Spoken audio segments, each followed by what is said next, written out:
Steve tinha tudo que um homem poderia pedir. Uma esposa, um filho, um teto sobre sua cabeça, um bom trabalho remunerado e até uma ótima saúde. Era uma vida perfeita, ou quase. Ah, vamos, pai, só mais um jogo. Seu filho de 10 anos gritou sentado em frente ao console, com o controle na mão, acenando para que Steve voltasse para a sala de estar. Ei, você perdeu de forma justa, mas não se preocupe, sempre haverá um amanhã.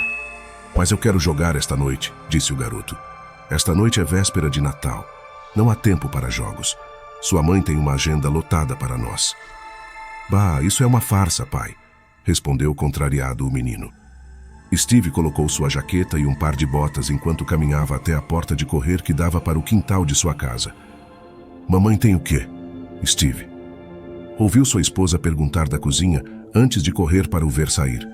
O pequeno Scrooge ali prefere jogar videogame a decorar a árvore conosco, disse Steve com uma piscadela. Ela riu, antes de dar um grande beijo em sua bochecha e perguntar: Me faz um favor? Sim, respondeu Steve, sabendo exatamente o que ela queria dizer. Reduzir o tamanho da árvore de Natal este ano. Reduzir o tamanho da árvore está certo. E você se lembra por quê? Perguntou ele.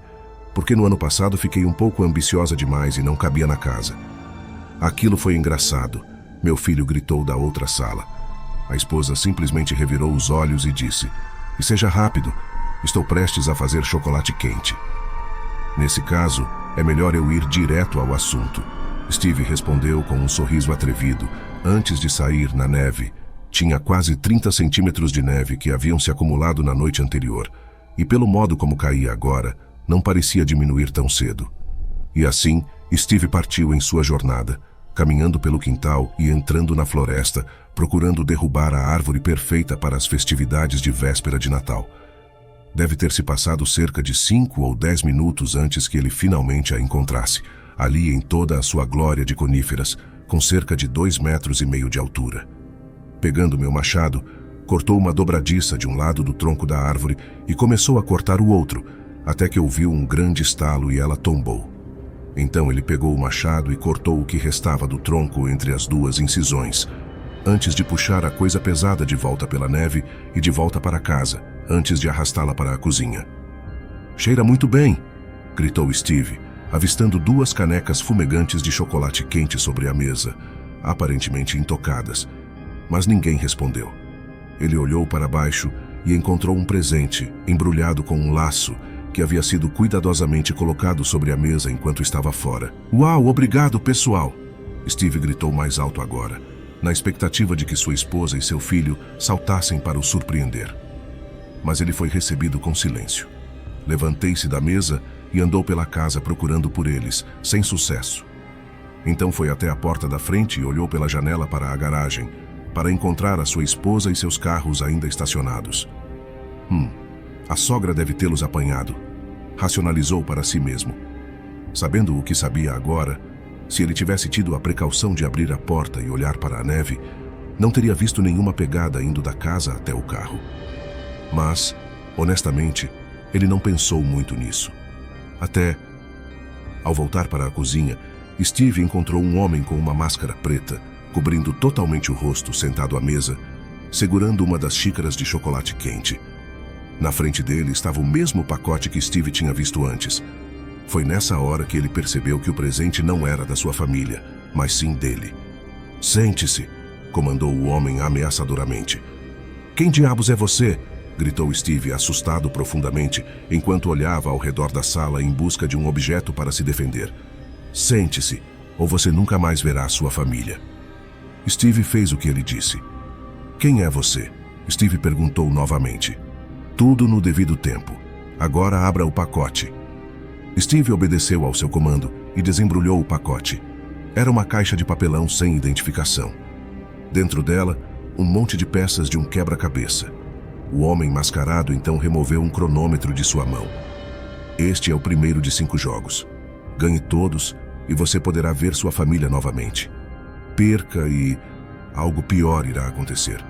Para o primeiro jogo, basta construir este quebra-cabeça em 1 hora. Ei, o que você? Mas antes que Steve pudesse dizer qualquer coisa, o homem já havia iniciado o cronômetro. Sem saber onde tudo isso estava indo, Steve apenas fez o que ele disse e ficou ali sentado em silêncio, focado em montar o quebra-cabeça antes que o tempo acabasse, enquanto o homem ficava ali sentado, observando. A certa altura, o homem levantou a máscara apenas o suficiente para beber de uma das canecas e tomou um gole de chocolate quente, antes de sugerir que Steve fizesse o mesmo. "Por favor, não desperdice isso", disse o homem, mais ameno em sua voz. Mas Steve estava muito focado em completar o quebra-cabeça a tempo e ignorou a oferta. E com certeza, por volta dos 55 minutos, ele terminou. "Muito bom", disse o homem misterioso, o parabenizando. Houve mais 2 jogos naquela noite. Primeiro, depois de orientar a montar a árvore de Natal, ele desafiou Steve a decorá-la com cada um dos cerca de 100 enfeites que havia na sala, uma tarefa individual que era destinada a 3 pessoas, sem deixar cair nenhum. Steve obteve sucesso. Em segundo lugar, o homem entregou 2 trenós velhos e, pedindo-o que os carregasse, ele o conduziu pela rua, através da neve, até uma colina, onde desafiou Steve a vencê-lo em uma corrida até o fundo. Este parecia um pouco bizarro, mas Steve não estava em posição de questionar e apenas seguiu em frente, determinado a vencer. E ele ganhou. Quando voltaram, o homem disse para vestir o pijama e dormir, alegando que precisaria descansar para os 2 jogos restantes da manhã. Mais uma vez, Steve fez o que ele pediu e tentou o seu melhor para dormir naquela noite, revirando-se e revirando-se, enquanto o homem mascarado ficava sentado ali no canto do quarto, o observando. Então Steve adormeceu. Quando acordou na manhã seguinte, no dia de Natal, Steve quase tinha se esquecido dele, meio que esperando ser saudado pelos sons de sua esposa e de seu filho abrindo presentes. Mas em vez disso, tudo o que ouviu foi: "Levante-se, é hora do 4º jogo. Já que você foi em frente e derrubou uma árvore ontem sem mim, é hora de encontrar outra." E então, ele o levou para fora, para a neve. O homem então puxou um machado de uma pilha de toras atrás da casa, levando-o consigo. Quase 60 centímetros de neve já haviam se acumulado no chão, e pela maneira como continuava a cair, ainda não parecia diminuir tão cedo. E assim, ambos partiram nessa jornada, caminhando pelo quintal e entrando na floresta, procurando derrubar outra árvore. Deve ter passado cerca de 5 ou 10 minutos antes de finalmente encontrarem o que o homem procurava, marcado com dezenas de caixas embrulhadas abaixo, desta vez com 6 metros de altura. "Este", disse o homem apontando para isso. "Mas isso vai levar eternidade", respondeu Steve. "Temos o dia todo", disse tranquilo o homem. "Sem limite de tempo?", perguntou Steve. "Não dessa vez." Assim como havia feito no dia anterior, Steve pegou seu machado, cortou uma dobradiça de um lado do tronco da árvore e começou a cortar o outro. Mas desta vez não foi tão fácil. Ficou ali, cortando e cortando a árvore, seus braços ficando cada vez mais fracos com o balanço, enquanto o homem mascarado ficava ali observando, até que finalmente ouviu um grande estalo e ela tombou. Imediatamente Steve caiu de exaustão e deixou cair o machado. "Oh, você ainda não terminou. A árvore ainda está presa ao toco", disse o homem. Steve voltou mancando, pegou o machado e cortou o que restava do tronco entre as 2 incisões. Ele não sabia, mas nunca acabaria arrastando este pela neve, de volta para casa e para a cozinha, como fez com o outro no dia anterior. Não, esta árvore não foi feita para a casa. "Bom trabalho", disse o homem, enquanto Steve estava ali, curvado, quase hiperventilando de exaustão, segurando o machado. Ele olhou para o machado e depois para ele. "Você sabe muito bem que não pode usar isso em mim", disse o homem, o notando. "Ou então você nunca mais verá sua família." Steve relaxou o aperto na alça do machado. "Passe para mim", disse asperamente o homem. Steve entregou a ele o machado. E agora para o último jogo, um simples jogo de adivinhação. Steve não tinha ideia de onde isso iria parar. "Adivinhe quem eu sou e deixo você ir de volta para sua casa. Adivinhe errado e corto sua perna e deixo você aqui para morrer."